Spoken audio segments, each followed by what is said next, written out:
నీ హృదయమును నిబ్బరముగా ఉంచుకున్నాము. యెహోవా కనిపెట్టుకుని మనం దేవుని కోసమే కనిపెట్టుకుని ఉండాలి.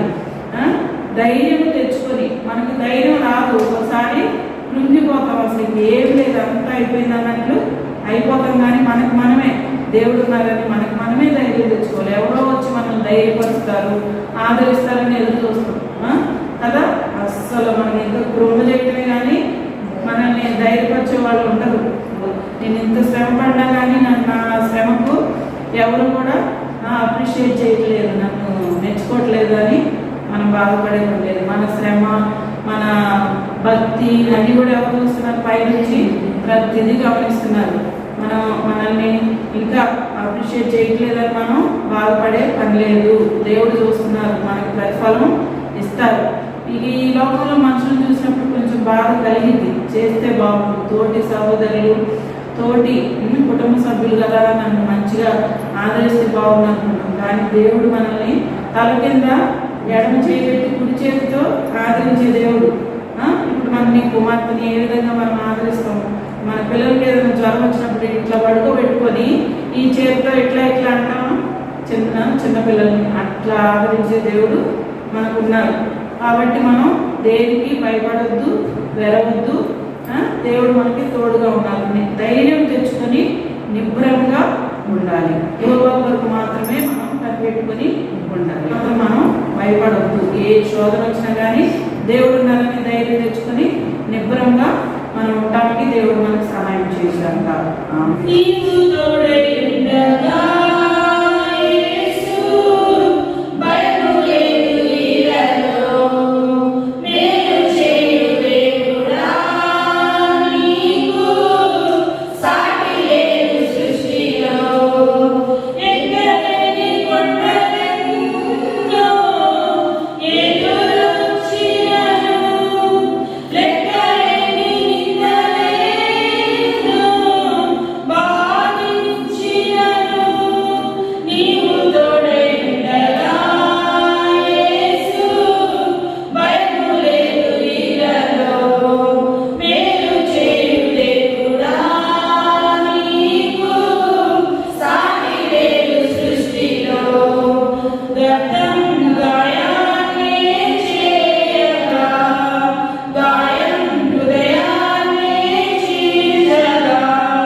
కంఠస్థ వాక్యాలు ఎవరైనా చెప్పేవాళ్ళు ఉంటే రండి.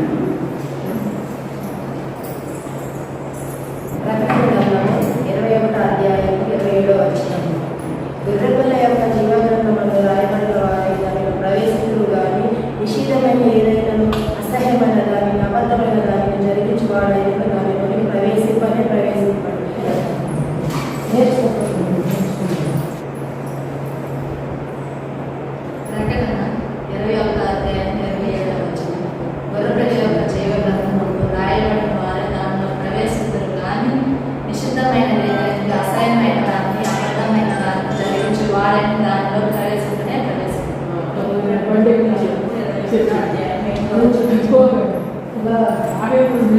పిరికి వాళ్ళను, అవిశ్వాసులను, అసభ్యులను, వ్యభిచారులను, మార్గీకులను, అబద్ధికులందరూ పాల్గొంటుంది. ఇది రెండవ మాట. ప్రకటన గ్రంథం 20వ అధ్యాయం 27. గొర్రెపిల్ల జీవ గ్రంథంలో రాయబడిన వారి దాన్ని ప్రవేశించుకొని నిషిద్ధమైన లేదని, అసభ్యమైన దాన్ని, అబద్ధమైన దాన్ని దానిలో ప్రవేశించనే ప్రవేశించు.